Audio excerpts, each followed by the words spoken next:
আজকে একটা খুব সুন্দর মাছের রেসিপি শেয়ার করব, যেখানে কোনো বাটাবাটির ঝামেলা নেই। শুধু পেঁয়াজ আর লঙ্কার কিছু গুঁড়ো মশলা দিয়েই রান্নাটা কমপ্লিট হয়ে যাবে। তো চলো স্টার্ট করি। প্রথমে মাছগুলোকে খুব কড়া করে ভেজে নিয়েছিলাম। এটা দেশি রুই মাছ। দেশি রুই মাছ কিন্তু এইভাবে রান্না করলে খুব সুন্দর লাগে। অবশ্যই বাড়িতে একবার ট্রাই করো সবাই।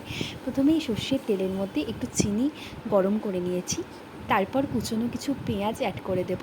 আর পেঁয়াজটাকে খুব ভালো করে নেড়ে নেব, যাতে একটুখানি নরম হয়, কিন্তু পুরোটা একবারে বেরেস্তা না হয়ে যায়। আর অল্প কিছু নুন দিয়ে দেবো, যাতে পেঁয়াজটা তাড়াতাড়ি নরম হয়ে যায়।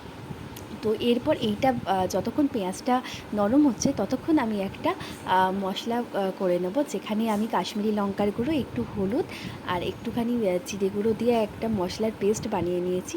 তারপর কাঁচা লঙ্কা কুচোনো অ্যাড করে তারপর মশলার পেস্টটাও দিয়ে দিয়েছি। যখন তেল ছেড়ে আসবে মশলা থেকে, সেরমভাবে কষিয়ে নিতে হবে।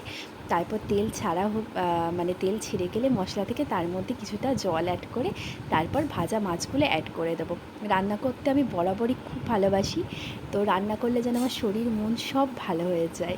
তো সেই জন্য আবার একটা রান্নার ভিডিও করলাম। তো শেষে কাঁচা লঙ্কা আর একটু সর্ষের তেল ছিটিয়ে নামালেই মাছের রেসিপি রেডি।